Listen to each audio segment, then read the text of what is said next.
Olá, pessoal. Eu sou a professora Nívia Rolim, docente do Programa de Pós-Graduação em Estudos de Linguagens da Universidade Tecnológica Federal do Paraná, campus Curitiba. Este podcast faz parte de uma série de produções escritas e audiovisuais dos professores do PPGEL, nesse período de isolamento por conta da pandemia da Covid-19. E ele é feito para quem? Quem é nosso interlocutor? São os estudantes de graduação, pós-graduação, na área de letras e linguística, e todos e todas interessadas na pesquisa em linguagem de modo geral. O tema do podcast tem como título Revisitando a noção de signo, ideologia, palavra, em Valentim Voloshinov. Estamos ancorados no que chamamos no Brasil de análise dialógica do discurso, que se deu a partir dos escritos do Círculo de Bakhtin, produzidos na década de 1920 a 1970 na Rússia. Esses intelectuais russos produziram várias reflexões sobre linguagem e estética que circulam muito fortemente no Ocidente e tem sido aí uma referência teórica relevante nos estudos da linguagem, sobretudo aqueles estudos que pensam a linguagem na condição de discurso, não é? Entendendo o discurso como objeto histórico, social e cultural. Trata-se, então, de um olhar da filosofia da linguagem que coloca em relevo a visão dialógica, estabelecendo sempre o outro, né, colocando o interlocutor no centro da produção de sentidos via linguagem. Eu vou me deter um pouco mais aqui numa perspectiva dos textos do Voloshinov, sobretudo na nova edição de 2017, tradução da professora Sheila Grillo, da USP, e Ekaterina Volkova-Américo. Destaco que se trata, estamos vivendo aí um novo momento de tradução desses textos do Círculo de Bakhtin, estão sendo revisitados em traduções do russo para o português, então é um momento singular de tradução desses escritos. Nós, pesquisadores que estamos há mais tempo estudando o Círculo, nos constituímos na leitura das edições francesas. Não vou discutir aqui as minúcias de tradução, mas sabemos as implicações em relação às compreensões que se fazem dos textos seminais. Agora, então, essa nova geração de leitores, dos pesquisadores, tem a oportunidade de se debruçar sobre as traduções novas que são feitas diretamente do russo para o português, não é? No trabalho da professora Sheila Grillo, o próprio Paulo Bezerra vem fazendo muitos trabalhos de tradução. Essa edição de 2017 do Marxismo e Filosofia da Linguagem também apresenta um belíssimo prefácio, resgatando as condições de produção e circulação da obra, e ele atribui, então, Marxismo e Filosofia da Linguagem a Voloshinov. Então, na capa não aparece mais Bakhtin e Voloshinov, aparece Valentim Voloshinov, Círculo de Bakhtin, não é? Claro que aí a discussão, uma coisa é a autoria, outra coisa é a paternidade, né, dessas obras construídas aí no âmbito do Círculo. Também no objetivo desse podcast discutir essas minúcias de autoria. Muito bem. Enfim, partindo desse contexto mais amplo, não é, de produção, e penso que a primeira leitura que a gente deve fazer ao iniciar os estudos do Círculo é pelo marxismo, não é? Eu acho que é uma obra seminal e que nós trabalhamos desde sempre na graduação. Então, dentro dessa perspectiva, dessas leituras, eu quero destacar a relação signo, ideologia e palavra, que está bastante presente, saliente no marxismo e filosofia da linguagem. Inicio, então, pelo conceito de ideologia, que é um conceito caro ao círculo e também importante em outras perspectivas epistêmicas de análise do discurso. De modo geral, temos que ter em mente que a palavra ideologia já tem um sentido marcado e de modo negativo, como ele circula correntemente. Então, circula como mascaramento, ocultamento da realidade. Então, já podemos pensar que já se trata aí de um signo, não é? O termo ideologia já é refratado, valorado, encharcado de opiniões e valores dos grupos sociais. Então, esse sentido que é construído também na historicidade e nos processos interdiscursivos. Mas a despeito aí desse sentido negativo que circula socialmente em relação à palavra ideologia, no interior dos estudos do discurso, ideologia é um conceito fundacional, operacional, de modo que é sempre importante também dizer qual o conceito de ideologia que eu estou mobilizando na pesquisa, tendo em vista a flutuação desse conceito nos diferentes enquadres aí epistemológicos de estudos da linguagem. Mas o que podemos dizer que é consenso é que nas diferentes abordagens de estudos do discurso isso é um conceito importante e imprescindível nos processos analíticos. De modo, então, que para o círculo de Bakhtin, a noção de ideologia é vista de modo descritivo, não é conceitual, não de forma depreciativa e negativa. Então, ideologia não tem o sentido negativo para o círculo. Obviamente que o conceito de ideologia proposto no círculo ela tem uma presença marcada dos preceitos oriundos do marxismo oficial, não é? O Voloshinov vai beber no marxismo oficial, ele vai falar a partir desse pensamento, mas é estabelecida uma nova elaboração sobre esse tema que vai transcender a essa elaboração marxista. Então, a acepção de ideologia que é ancorada na leitura marxista, né? Ideologia como falsa consciência, como um ocultamento do real, como um disfarce, como uma distorção da realidade social, não é? Ou ideologia como escurecimento e não percepção das contradições, da existência de classes sociais promovidas pelas forças dominantes. Então, as forças dominantes querendo sempre promover o ocultamento dos conflitos sociais. Então, essa é a visão marxista, né? Mas o círculo, considerando essa visão marxista, ele vai pensar a ideologia de um outro modo, né? Pensar a ideologia como um conjunto de valores, como modos de ver crenças, pensamentos sobre a realidade social.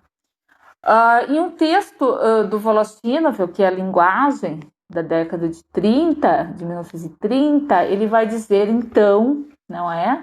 O que ele está pensando sobre ideologia. Então, ele vai dizer, por ideologia entendemos todo um conjunto de reflexos, interpretações da realidade social e natural que se sucedem no cérebro do homem, fixados por meio de palavras, desenhos, esquemas e outras formas sígnicas. Aqui a gente já vê a relação entre ideologia e signo. Então, nessa perspectiva do Voloshinov, a ideologia se constitui aí no terreno interindividual, não é? Reside no fato que a ideologia se situa entre os indivíduos organizados socialmente e se materializa por meio da linguagem, por meio da semiose, uma materialidade semiótica. E uma questão, então, aqui importante é que há uma materialidade em que se manifesta a ideologia. Portanto, a ideologia, como um conjunto de crenças, valores, interpretações, ela é materializada. Isso porque os sentidos, não é? Eu acho que é isso que nós queremos compreender quando estudamos a linguagem, onde estão os sentidos. Os sentidos não estão na alma, não estão no mundo interior, no mundo isolado das ideias. Os sentidos não são puros, mas os sentidos eles estão no material ideológico disponível e objetivo por meio da palavra, do som, do gesto, da combinação das massas, das linhas, das cores, dos corpos vivos, certo? Bom, nos escritos do Círculo, a ideologia está ligada a outros conceitos-chave, como palavra, horizonte apreciativo, signo, axiologia, que seria a valoração, avaliação social. O Voloshinov vai dizer, lá no texto da construção da enunciação, que a palavra, por sua própria natureza intrínseca, é desde o início um fenômeno puramente ideológico. Né? Toda palavra, toda a realidade objetiva da palavra consiste exclusivamente na sua condição, né, na sua destinação de signo. Então, a palavra é um fenômeno ideológico, ao mesmo tempo parte de uma realidade material. Então, a palavra ela nasce para ser signo, não é? E aí é necessário, então, compreender o estatuto do signo, né? Pensando no signo, aquele que remete a algo que está fora de si, como ideológico, porque tudo que é ideológico possui um significado e remete a algo situado fora de si mesmo, não é? Então, tudo que é ideológico é um signo, né? Tudo que é ideológico possui uma significação sígnica.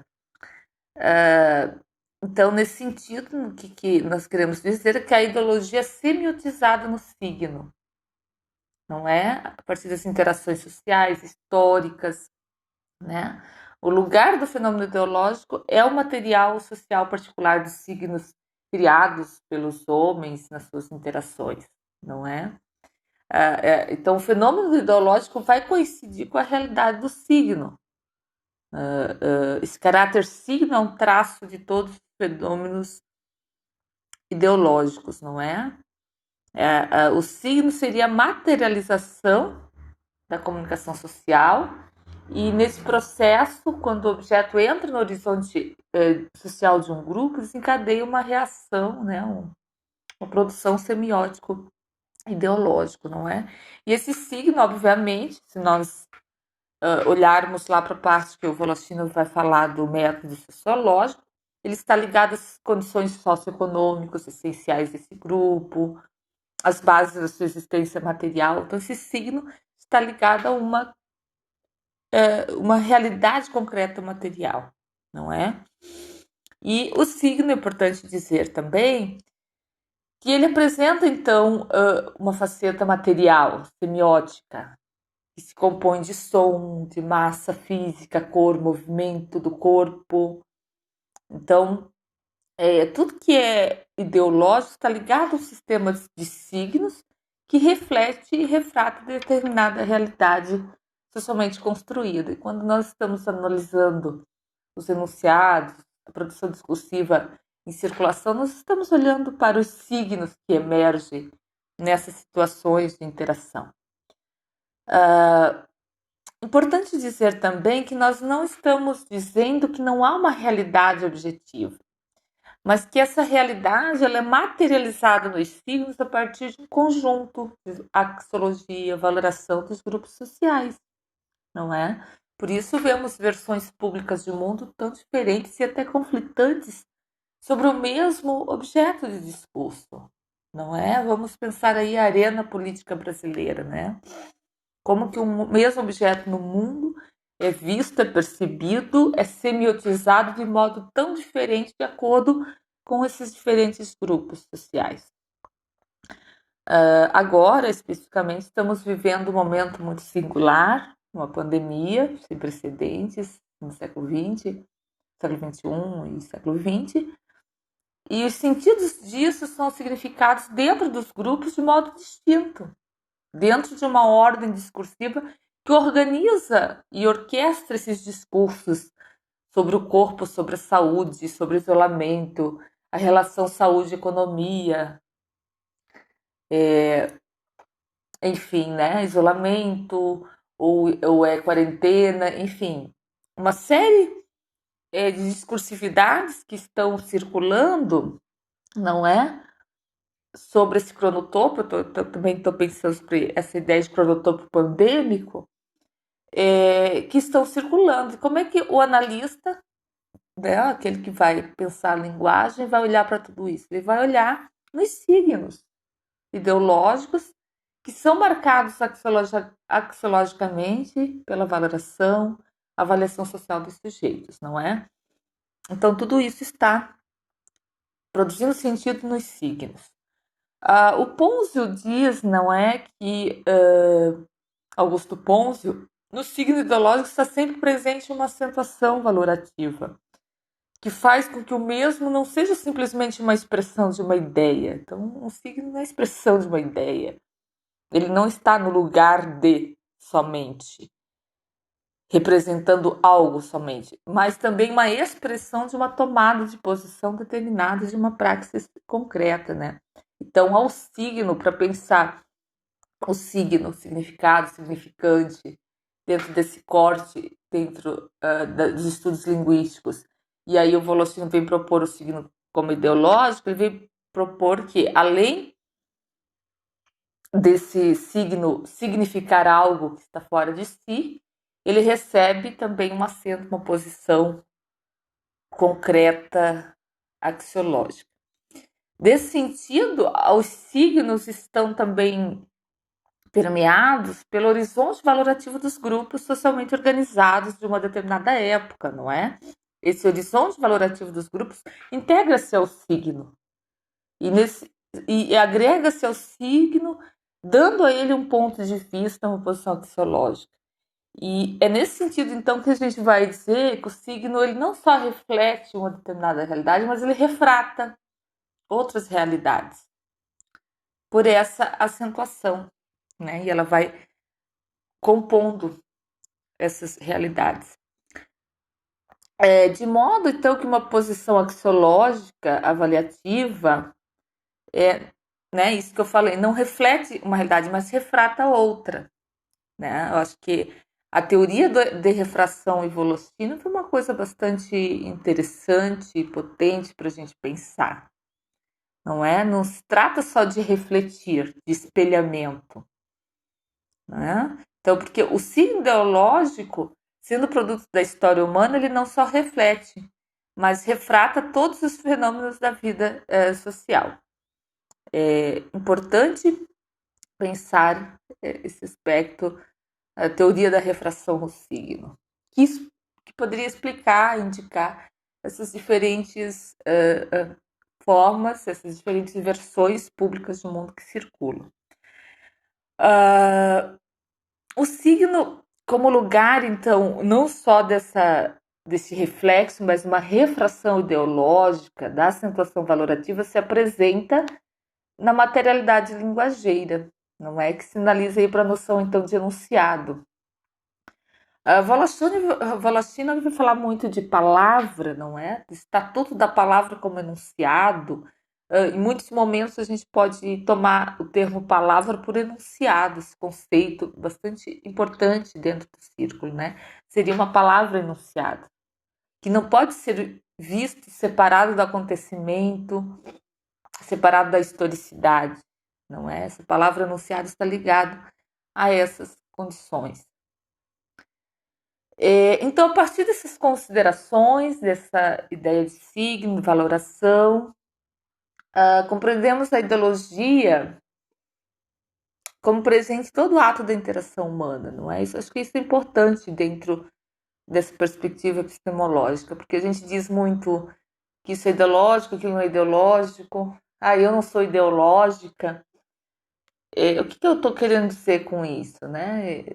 Sendo que a própria linguagem é construída dentro dessas esferas ideológicas, aquilo que eu estou construindo de semiose dentro do meu processamento, na minha mente, são semioses, não é? Nessa perspectiva. Então, o ideológico está perpassando a linguagem em todas as dimensões, não é? E a palavra torna-se, então, material desse enunciado, não é? Como uma expressão ideológica marcado da da avaliação social. E essa avaliação social, então, estabelece sempre uma ligação orgânica entre a presença singular do enunciado e esse caráter geral do sentido, não é? Eu estou sempre, quando estou olhando os signos, estou olhando essa relação entre ideologia, valoração social, estou sempre olhando para essa relação do singular, do que é o único, o enunciado como singularidade, certo? Em determinada situação enunciativa, mas também o enunciado nessa cadeia de enunciados outros, né? Esse enunciado como um elo na comunicação discursiva que dialoga com outros já ditos, né? Então, o enunciado tem essa faceta de a palavra enunciado de acontecimento, de evento, e tem também essa faceta da historicidade, né? Daquele que está colocado já em termos de história, de elo, de discurso, de interdiscursividade.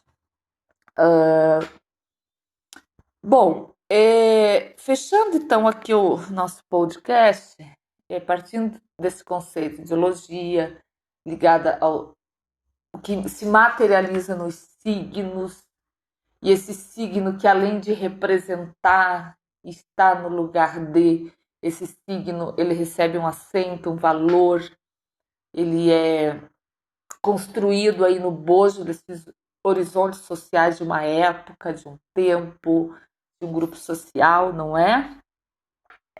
Tudo isso são pistas aí para quem está produzindo análise da linguagem. Então, pensar a linguagem nos seus contextos de produção e circulação é olhar para os signos e olhar para o signo na relação com a ideologia. E eu quero fechar com o início da minha reflexão dizendo que ideologia aqui não tem um sentido negativo. Ele tem um sentido produtivo, descritivo, de um sentido conceitual, não é? Dentro dessa perspectiva. Vai ser um conjunto de valores, crenças, de pensamentos dos grupos sociais, não é? Eu lembro aqui também o conceito de ideologias linguísticas dentro dos trabalhos de linguística aplicada, que é isso, o que é uma ideologia linguística?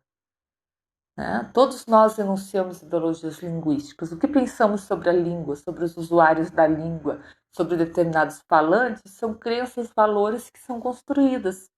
Né? Livros didáticos produzem ideologias linguísticas, leis, normas políticas produzem ideologias linguísticas. Nós, linguistas, ao falar sobre linguagem, ao pensar, ao escrever sobre língua, norma, correção, adequação, nos variados campos aí, não é?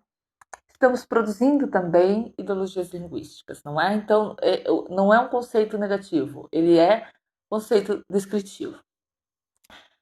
Por fim, então, para observar então a linguagem na sua condição de acontecimento, de arena discursiva, na sua produção, circulação, a partir desse mirante dialógico, né, que é ter a linguagem como um objeto histórico, cultural, social, os conceitos aí de ideologia, valoração, horizonte apreciativo, signo ideológico são muito potentes no trabalho do analista. Espero ter contribuído para pensar um pouco a linguagem, certo? Modos de analisar, né, esses signos, essas palavras enunciadas que estão no mundo. E eu agradeço então a escuta e até o próximo podcast.